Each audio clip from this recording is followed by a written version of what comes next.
और चलिए आगे बढ़ेंगे मध्य प्रदेश से जानकारी, जहां पुलिस महकमे में बड़ा फेरबदल देखने को मिला है। देखिए, एक साथ 69 डीएसपी के ट्रांसफर हुए हैं। कई शहरों के सीएसपी एसटीओपी भी बदले गए हैं। जीडीए से गृह विभाग में लौटे 9 अधिकारी। भोपाल एसीपी का भी तबादला हुआ। देर रात गृह विभाग ने 2 तबादला आदेश जारी किए। पहले आदेश में डीएसपी और कार्यवाहक अधिकारियों के ट्रांसफर किए गए हैं और आपको बता दें कि दूसरे आदेश में 38 डीएसपी को नई जिम्मेदारियां सौंपी गई है। तो एक बड़ा फेरबदल के रूप में इसे देखा जा रहा है। तो मध्य प्रदेश में देखिए 69 पुलिस अधिकारियों के ट्रांसफर हुए हैं। एक बहुत बड़ी तबादले के रूप में इसे देखा जा रहा है और दूसरे आदेश में 38 डीएसपी को नई जिम्मेदारियां सौंपी गई है। पुलिस महकमे में बड़ा फेरबदल हुआ है और देखिए एक साथ 69 डीएसपीओ के ट्रांसफर हुए हैं और कई शहरों में सीएसपी एसडीओपी भी बदले गए हैं। और ज्यादा जानकारी साझा करेंगे भोपाल से संदीप भमरकर हमारे साथ लाइव जुड़ चुके हैं। संदीप, एक बहुत बड़े फेरबदल के रूप में इसे देखा जा रहा है, इसके पीछे की वजह क्या बताई जा रही है?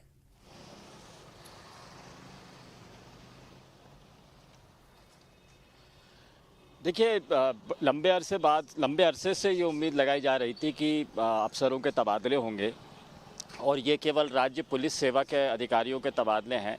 राज्य प्रशासनिक सेवा के अधिकारी और आईएएस इनके तबादले होने अभी बाकी है। प्रशासनिक स्तर पर मंथन चल रहा है। मुख्यमंत्री के पास में फाइल है जिसमें वो देख रहे हैं कि किस अधिकारी को किस जगह तैनात करना है। बहुत बारीकी से अध्ययन करने के बाद, मॉनिटरिंग करने के बाद और बहुत सारा होमवर्क करने के बाद में ये तबादला आदेश जारी किए गए हैं।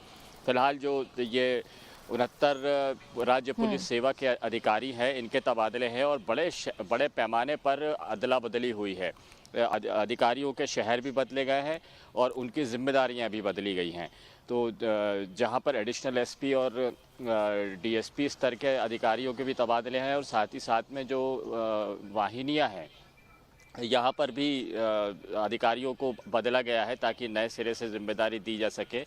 ये दरअसल एक प्रशासनिक कसावट और जमावट करना चाहते हैं मुख्यमंत्री, जिसके तहत इस तरह के तबादले किए जा रहे हैं। राज्य पुलिस सेवा के देर रात में जो आदेश जारी किए गए हैं, इसके बाद में उम्मीद की जा रही है कि बहुत जल्द ही आईपीएस की सूची भी बाहर आ जाएगी। इस पर भी काफ़ी दिनों से मंथन चल रहा है और आईएएस की एक बहुप्रतीक्षित सूची भी है जिसमें ये सूची भी अभी बाहर आना है। मुख्य सचिव के साथ में मुख्यमंत्री का मंथन चल रहा है और इसके बाद में ये बाकी की जो सूचियां हैं ये भी जारी हो जाएंगी।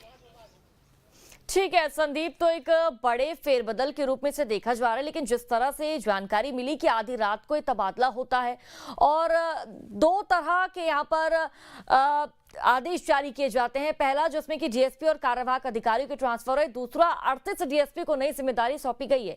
क्या पहले से ही इसकी प्लानिंग की जा रही थी और क्या ये फैसला आगामी त्योहारों को लेकर और जिस तरह मध्य प्रदेश में तमाम जो कार्य चल रहे हैं, योजनाएं चल रही हैं, उनको लेकर किया गया है?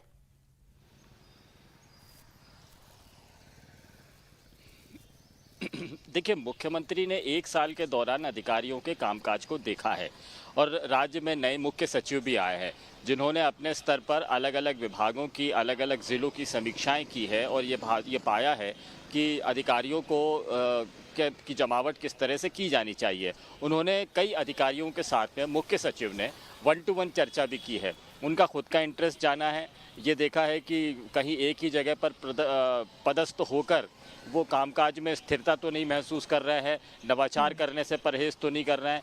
तो अधिकारियों को मौका मिले, खुलकर काम करने के अवसर मिल सकें, इसलिए मुख्यमंत्री और मुख्य सचिव ने ये मंशा जाहिर की थी कि अधिकारियों के तबादले किए जाने चाहिए। 1 साल में मुख्यमंत्री ने भी और मुख्य सचिव ने बीते 1-2 महीने में अधिकारियों के साथ में जो चर्चा की है, उसका नतीजा है कि ये तबादले जारी किए जा रहे हैं। दिन भर मंथन होता है, सूची फाइनल होती है, दोपहर तक सूची फाइनल होती है। दस्तखत की औपचारिकता पूरी करने और नोटशीट को फाइनल रूप देने में शाम तक का वक्त लग जाता है और इसीलिए जो तबादला आदेश जारी होते हैं वो देर रात के वक्त ही होते हैं, दफ्तर के बंद होने के बाद ही होते हैं। और मध्य प्रदेश में अब नई सरकार के दौरान पे ये परंपरा देखी जा रही है कि देर रात के वक्त में तबादले आदेश अलग अलग तरह के जारी किए जाते हैं। तो राज्य पुलिस सेवा के जो बड़े पैमाने पर ये अदला बदली हुई है, ये भी देर रात में होने की वजह यही है। ठीक है संदीप, आप बने रहिए हमारे साथ, आगे भी जानकारी आपसे लेते रहेंगे। चलिए आगे बढ़ेंगे और इस बीच एक बड़ी जानकारी भी आपको देते हैं। देखिए, बड़ी खबर, मध्य प्रदेश में निवेश